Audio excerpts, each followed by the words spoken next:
जय करोली सरकार फिर से आपके बीच में है और एक नई विशेष चर्चा के साथ में है, क्योंकि हमारे साथ हैं, लास्ट टाइम हमने बात करी थी डॉक्टर सारिका सक्सेना, आज फिर हमारे साथ में हैं और आगे की बात हम और बढ़ा रहे हैं और जानते हैं उनसे कि करोली सरकार में इस बार कुछ और शक्तियां खुली हैं। उन शक्ति को लेकर आपके विचार क्या हैं? जय करोली सरकार। जय करौली सरकार की, जय दिव्य दरबार की। देखिए, जैसी भी शक्तियाँ खुलती जा रही हैं, मैं यही कहना चाहूँगी कि मैं इन सब चीज़ों से बहुत लर्न भी कर रही हूँ। पहली चीज़, जैसा कि हम सब जानते हैं कि दरबार में हर चीज़ बहुत ही सिस्टमैटिक तरीके से हो रही है। जैसे जब हम यहाँ हवन का प्रोसेस शुरू करते हैं तो उसमें 5 हवन हैं, और ये हमें बताया जाता है कि जब 5 हवन होते हैं तो भूत प्रेत या जितनी भी लोअर एनर्जीज़ हैं वो हमारे ऊर्जा पद से दूर हो जाती हैं। फिर उसके बाद छठा और सातवां हवन है हमारे उन पितरों के लिए जो हमें कष्ट देते आए, जन जन्मांतर से जब से एक आत्मा की यात्रा शुरू हुई तब से वो हमारे साथ थे, तो वो छठे और सातवें हवन में चले जाते हैं। उसके बाद हम देखते हैं कि जब हम अमावस्या करते हैं तो एक अच्छा पूर्वज चला जाता है। ठीक, तो इसका मतलब है कि जब हम ये पूरा प्रोसेस एक फर्स्ट हवन से लेकर के अमावस्या तक कर लेते हैं, तो चाहे वो लोअर एनर्जीज के फॉर्म में कोई भी सोल हमारे साथ रही हो या पूर्वजों के फॉर्म में रही हो, वो सब क्लियर हो जाता है। अब रह गया उसका असर। तो उसके लिए भी देखिए, हम यदि बहुत ध्यान से देखें तो जब हम 8वां हवन करते हैं तो जिस घर में हम रहते हैं, क्योंकि हमारा घर भी बेसिकली घर नहीं होता, हम यदि उसको भी इन टर्म्स ऑफ एनर्जी देखें तो वो भी एक एनर्जी फील्ड है। वो भी एक एनर्जी फील्ड कब से बनी है ये भी हमें ध्यान से सोचना चाहिए, जब से वो प्लेनेट बना। आज आप जिस घर में रहते हैं आप उसमें 10 साल 20 साल 30 साल से रहते हैं, लेकिन उससे पहले न जाने कितने लोग रह के गए होंगे। और जैसे कर्म किए वैसी ही एनर्जी, क्योंकि जो भी कर्म आप करते हो उससे सिर्फ एनर्जी का एक्सचेंज होता है, एक एनर्जी फील्ड बनती जाती है। तो जैसे मान लीजिए कि कहीं पर बहुत ज़्यादा धार्मिक पूजा हो रही है तो वहाँ पर वही वाइब्रेशंस एक्यूमुलेट हो जाएंगे, वो जगह पर जाकर के आपको ऑटोमेटिकली अच्छा लगेगा। आप कहीं भी अपने तीर्थ स्थान पर जाते हैं तो आपको ऐसे ही महसूस होता है। लेकिन मान लीजिए कि कहीं पर कोई बहुत ही गलत काम हो रहा होता तो आपको वहाँ की वाइब्स अच्छी नहीं लगेंगी। तो which is a clear cut indication के लिए एक एनर्जी कितना इन्फ्लुएंस करती है। तो इसी तरह से जब से वो घर, आपको जिस घर में रहते हो वो बेसिकली प्लेनेट का एक टुकड़ा है ना, वो एक एनर्जी फील्ड है। तो वो पूरा 8वें हवन में क्लियर होता है। फिर आता है 9वां हवन। क्यों? क्योंकि कहीं भी हमारा कोई भी और हमारी प्रॉपर्टी हो, चाहे वो किसी भी रूप में हो, उसकी भी एनर्जी फील्ड हमारे साथ जुड़ी हुई है, क्योंकि वो कहीं ना कहीं वो पैतृक संपत्ति हो लेकिन वो हमारे ऊर्जा पथ में है, वो पूरे परिवार के साथ है। तो 9वें हवन में वो भी चला जाता है। तो मुझे लगता है कि देखिए, बहुत ही मैंने सिस्टमेटिकली देखा कि starting from the beginning up to 9th हवन हमारा सब कुछ क्लियर हो रहा है। आज मुझे बहुत खुशी है जानकर कि अब जो शक्तियाँ खुल रही हैं उसमें आ रही है रोग की शक्ति। तो रोग की शक्ति क्या? क्योंकि जब भी कोई आत्मा आपके साथ रही तो आत्मा थी अपने 3 तत्वों के अंदर, पृथ्वी और जल। इंसान के साथ जब वो जाता है इस दुनिया को छोड़ के तो चला जाता है, तो आकाश, वायु और अग्नि, सिर्फ 3 तत्व बचते हैं। तो जितनी भी आत्मा किसी भी फॉर्म में आपके साथ रही हैं वो कैसे आपके शरीर पर एक की होंगी, पहले आपको ये समझना पड़ेगा कि उन आत्माओं को आकाश तत्व आपके आकाश तत्व से, उनका वायु आपकी वायु से, उनकी अग्नि आपकी अग्नि से मिलेगी, तो आपके ये तीनों एलिमेंट डिस्टर्ब हो जाएंगे। ठीक है, तो आत्मा अपने फिजिकल फॉर्म में हवन के दौरान चली तो गई, लेकिन वो आपकी बॉडी पे जो असर छोड़ गई वो आपको कहीं ना कहीं इफेक्ट करेगा। आकाश तत्व, यदि थोड़ा सा इसको हम और देखें तो ये क्या है? Spacing, spacing between all the biomolecules. तो हम जैसे 5 तत्वों से मिलकर बने हैं, तो इन 5 तत्वों के बीच में डिसबैलेंस हो गया।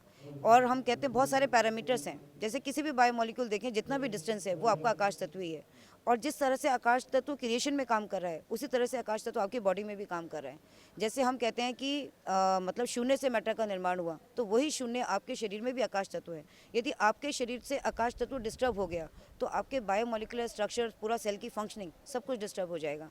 तो मुझे बहुत खुशी है कि देखिए, शक्तियाँ जो बाबा की खुल रही हैं वो बहुत ही सिस्टमेटिक मैनर में खुल रही हैं। तो इसलिए जब रोग की शक्ति खुलेगी तो अब आपके शरीर में कुछ जीवंत रूप में नहीं बचा, कोई आत्मा नहीं बची, अब रही सिर्फ आपकी खुद की आत्मा।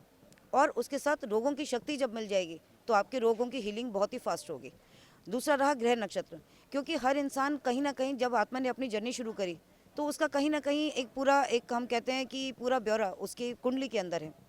हम ये भी एक पूरी मतलब एक वेल डिफाइंड साइंस थी जिसके बारे में हम आज नहीं जानते, लेकिन हर प्लेनेट की पोजीशन, उसका नक्षत्र, कौन सा गोत्र, ये सब चीज़ें आपस में एक बहुत ही वेल डिफाइंड है। तो कहीं ना कहीं, क्योंकि हम क्या हैं, बेसिकली एक एनर्जी बीइंग है, तो हम यदि अपने आप को जब एक एनर्जी बीइंग की तरह देखते हैं तो कहीं ना कहीं इस पूरे प्रोसेस में आपकी एनर्जी डिस्टर्ब हो जाती है। तो होगा क्या? आप एक अच्छे रिसीवर नहीं रहेंगे। तो दे तो रहा है, हर प्लेनेट की अपनी एक एनर्जी है, वो अपने प्लेनेट पे रोटेशन पे एक्सेस में कर रहा है, लेकिन आप यदि एक रिसीवर नहीं है, रिसीवर आपको किसने नहीं बनने दिया? जिसको आप अपने साथ कैरी कर रहे थे, है ना। तो जब आप बिल्कुल क्लीन हो गए तो आपको क्या होगा? वही प्लेनेट है ना। जैसे सूर्य का प्रकाश निकल रहा है तो मैं उसके आगे यदि कोई सॉलिड कोई सरफेस लगा दूं तो वो प्रकाश आप तक पहुंचेगा। इसी तरह से आपकी आत्मा की एनर्जी आपको कैसे मिलेगी? आप इनविजिबली बहुत सारी एनर्जी से कवर्ड है। तो जब आपके अंदर से हीलिंग होनी शुरू हो जाएगी तो आपके प्लैनेट्स में भी मैं यही कहूँगी कि आप मतलब हम पूरा एक हम ये समझ सकते हैं कि हम पूरी क्रिएशन के साथ जुड़े हुए हैं। हम सिर्फ अपने आप को देखते हैं कि हम खड़े हैं, नहीं, हम सूक्ष्म रूप से एनर्जी के पॉइंट ऑफ व्यू से पूरा का पूरा प्लेनेट एक दूसरे के साथ जुड़ा हुआ है। तो यहाँ पर यह है कि जब आप ये पूरा प्रोसेस कर लेंगे तो आपकी हीलिंग बहुत ही फास्ट होगी, बॉडी में ऑटोमेटिकली होगी। तो मुझे लगता है कि खुद को परफेक्टली हील करने का this is the best method. मतलब जो ग्रह नक्षत्र का आज खुला है, हाँ जी, उससे लगता है कि कुछ आगे चल के किस तरीके से वो काम करे, क्या कैसे वर्क करेगा वो? देखिए ग्रह नक्षत्र क्या, सबसे पहली बात कि हमने क्या किया, हम यहाँ से क्या कर रहे हैं, अपने कार्मिक अकाउंट को टोटली नलीफाई कर रहे हैं, है ना। हम यहाँ पर जुड़े तो यहाँ पर जुड़ने के बाद भी मैं ये कहूँगी कि जो आया वो भी कहीं ना कहीं उसके कर्म बंधन का पूरा होने का समय आया। तो God is by this way, मतलब गॉड इज़ हेल्पिंग एक्चुअली, कि आपका अभी पुराना सब पूरा हुआ। तो और दूसरा क्या है कि जब आप अंदर से प्यूरीफाई हो गए तो अब आपकी जो बॉडी है वो एक एनर्जी, मतलब एक डिफरेंट एनर्जी लेवल पे वाइब्रेट करेगी। तो जो एनर्जी बीइंग आप बन जाएंगे वही चीज़ें आपके साथ आती चली जाएंगी, है ना। जैसे आप दरबार से जुड़े तो दरबार की अपनी एक एनर्जी है, हम यहाँ खड़े हैं, हम इस एनर्जी फील्ड में we are absorbing the energy. तो हर प्लेस की जब एनर्जी से हम जुड़ते जाते हैं तो ऑटोमेटिकली मतलब लाइफ में आपको चीज़ें मिलेंगी, क्योंकि आपके ऑरा के अंदर अब वो पार्टिकल्स आ चुके हैं जो आपको और जगह से कनेक्ट करते चले जाएंगे, मतलब डिविनिटी से कनेक्ट करते चले जाएंगे। तो ग्रह नक्षत्र भी नहीं है कि आप डिवाइन एनर्जी को के लिए बहुत ज़्यादा प्योरली रिसेप्टिव हो जाएंगे। तो ऐसा मुझे लगता है।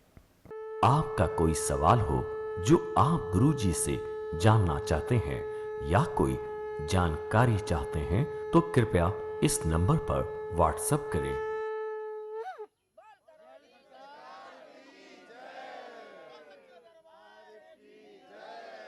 बोल साचे दरबार की, बोल करौली सरकार।